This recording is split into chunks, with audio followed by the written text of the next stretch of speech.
ये समझ में आ गया। पौधे हरे क्यों होते हैं? तो क्लोरोफिल की उपस्थिति के कारण पौधे के पत्तों का रंग क्या होता है? हरा होता है। अब है कि पौधे और जंतुओं के श्वसन में अंतर बताइए। पौधे और जंतु मतलब प्लांट और एनिमल के बीच का जो डिफरेंस है, किसके लिए? रेस्पिरेशन के लिए, श्वसन के लिए, उसका अंतर है। तो पहला इसका अंतर यह है कि पौधों में श्वसन दर जंतुओं की अपेक्षा धीमी होती है। पौधों में श्वसन की दर जंतुओं की अपेक्षा क्या होती है? धीमी होती है। पौधे के द्वारा बहुत कम मात्रा में गैसों का परिवहन होता है, ठीक है। नेक्स्ट, जबकि जंतुओं में बहुत अधिक मात्रा में गैसों का परिवहन होता है। तीसरा, जंतुओं के श्वसन में बहुत अधिक ऊर्जा निकलती है जबकि पौधों में कम, क्योंकि पौधा है, पौधा का पत्ता है, छोटा सा है, तो वो बहुत धीरे धीरे अपने प्रोसेस को करता है ऊर्जा बढ़ाने के लिए, ठीक है। प्रकाश संश्लेषण की जब प्रक्रिया स्टार्ट होती है, बहुत धीरे धीरे क्या करता है, उसका जो स्टोमेटा होता है एकदम खुलता है, बंद होता है, खुलता है, बंद होता है, मतलब ये स्लो प्रोसेस है। जबकि हम लोग में देख लीजिए, हम लोग भी तो जीव हैं, ठीक है।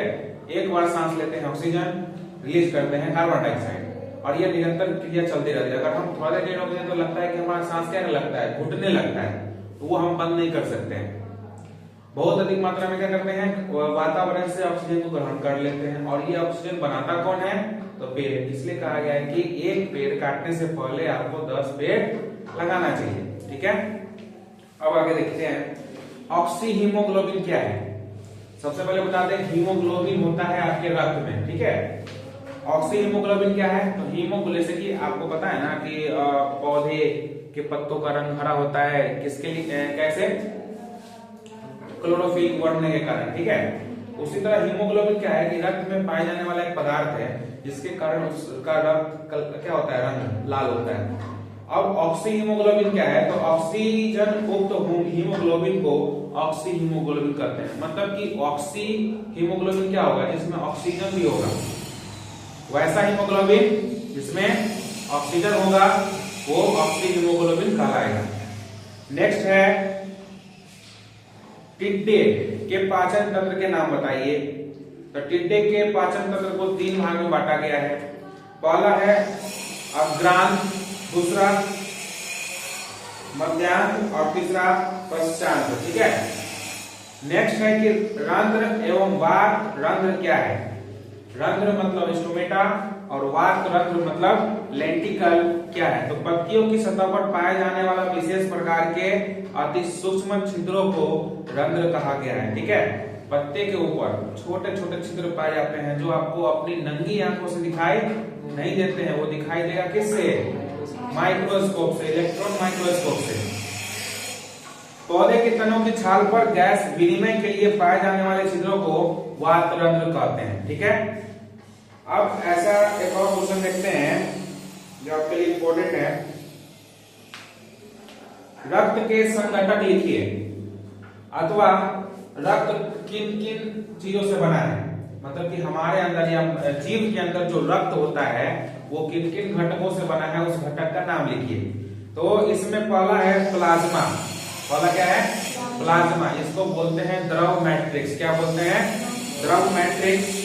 दूसरा है आरबीसी, रेड ब्लड सेल, इसको बोलते हैं लाल रक्त कणिकाएं, ठीक है। तीसरा है श्वेत रक्त कणिकाएं, और चौथा है प्लेटलेट, ठीक है। प्लेटलेट्स बोलते हैं टोटल। तो ये 4 संघटक हैं आपके रक्त के। नेक्स्ट है कि सूर्य का प्रकाश किस प्रकार के पोषण के लिए आवश्यक है। सूर्य का प्रकाश किस प्रकार के पोषण के लिए आवश्यक है? तो आपको बता दें कि जितने भी स्वपोषी हैं, स्वपोषी में जितने भी हरे पेड़ पौधे आते हैं वे सभी क्या हैं? अपना भोजन स्वयं संश्लेषित करते हैं, और उसके लिए उनको क्या चाहिए? सूर्य का प्रकाश चाहिए होता है। तो जितने भी स्वपोषी होते हैं वो क्या करते हैं? सूर्य की ऊर्जा को अवशोषित करते हैं, ठीक है। इसलिए सूर्य का प्रकाश ज्यादा किसके जरूरी है? स्वपोषी यानी कि पेड़ पौधों के लिए, ठीक है। नेक्स्ट क्वेश्चन है, जाइलम तथा फ्लोएम में पदार्थों के वहन में क्या आता है? जाइलम और फ्लोएम ये 2 टर्म है जो किसमें आता है? आपके पेड़ पौधों के लिए आता है, ठीक है। पहला इसमें है कि जाइलम निर्जीव उत्तक है। जाइलम क्या है? निर्जीव उत्तक है। यह जलों से जल और घुले हुए लवणों को पत्तियों तक पहुंचाता है। फ्लोएम क्या है? सजीव उत्तक है। जाइलम निर्जीव ऊतक है और फ्लोएम सजीव ऊतक है। अभी हम सजीव और निर्जीव का कंसेप्ट बताए थे ना। अब यह पत्तियों में तैयार शर्करा को पौधे के सही भागों तक पहुंचाता है।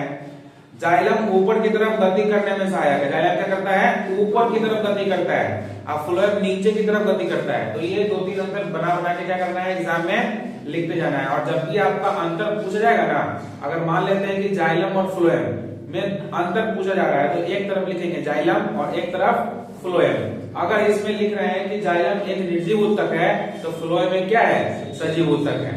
ये जाइलम क्या करता है? नीचे से ऊपर की तरफ फ्लो होता है, ठीक है, यानी परिवहन करता है, जबकि फ्लोएम ऊपर से नीचे की तरफ गति करता है। तो इस तरह से बना के इसका अंतर लिखिएगा। अगर 3 नंबर का होगा बॉक्स बनाएंगे तो 3 का 3 नंबर मिलेगा। बहुत बच्चे क्या करते हैं कि पैराग्राफ चेंज करके लिखते हैं, वो भी सही है, लेकिन पैराग्राफ चेंज करना होगा अगर आप लिखते हैं। पैराग्राफ समझते हैं ना कि एक पैराग्राफ लिखने के बाद दूसरा पैराग्राफ स्टार्ट होगा, दोनों में स्पेस होना चाहिए, लगना चाहिए कि हाँ ये ऊपर में जाइलम का है, नीचे में फ्लोएम का है। तो इससे इस तरह भी लिख सकते हैं। अब आगे बढ़ते हैं।